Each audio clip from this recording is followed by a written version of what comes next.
नमस्तु महाराज जी। महाराज श्री, जब मैं मंदिर जाती हूँ और देखती हूँ गंधोदक लगाते हैं, कुछ लोग गंधोदक जो लगाते हैं वो हाथों में लिया और पेट पर लगा लिया, दोनों हाथों पर लगा लिया। तो गंधोदक लगाने की सही विधि क्या है, ये सबको पता होना चाहिए। आप कहाँ कहाँ लगाते हैं? मैं तो सिर्फ अपनी आँखों पे और मस्तक पे लगाती हूँ। भक्तामर जी का 45वां काव्य याद है किसी को? सुनाइए,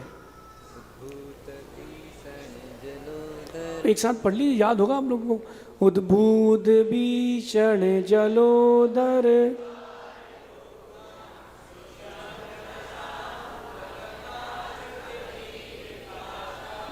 तत्पाद पंकज रजो मृत दिग्ध देहा।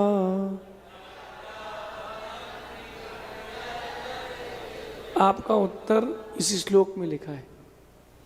आचार्य भगवान मानतुंग स्वामी कहते हैं, मर्त्या भवंती मकरद ध्वज तुल्य रूपा।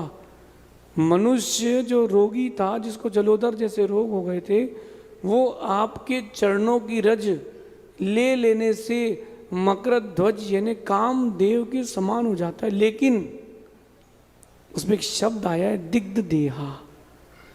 अपनी देह में अनुलिप्त कर लेने से, दिग्ध देहा का अर्थ ये होता है कि गंधोदक को अपनी देह में अनुलिप्त कर लेने से।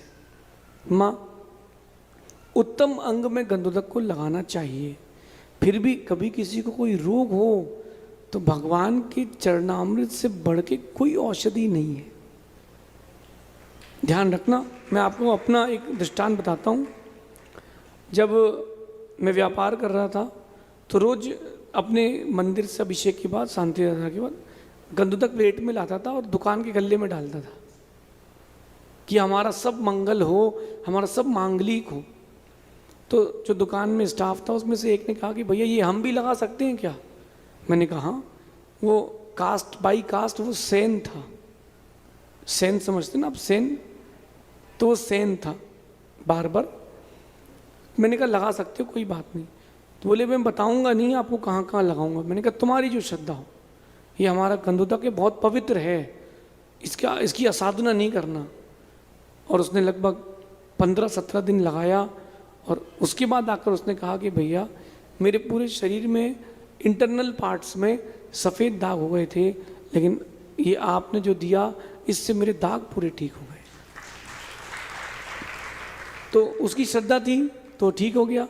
गंधोदक हमारी श्रद्धा का पात्र है, लेकिन वो अगर आप भगवान की औषधि ले रहे हैं, बाजार की जो क्रीम है और जो मांस से युक्त दवाइयाँ हैं, उनकी अपेक्षा गंधोदक को अपने मस्तक पर लगाना सर्वश्रेष्ठ है।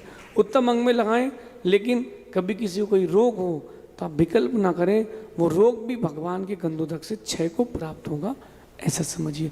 और कोई पूछे कहाँ लिखा है तो आप बोलना 45वां काव्य। आजकल तो चैट जीपीटी आ गया है, उसका हिंदी करके देख लो क्या लिखा है। अगली जिज्ञासा के लिए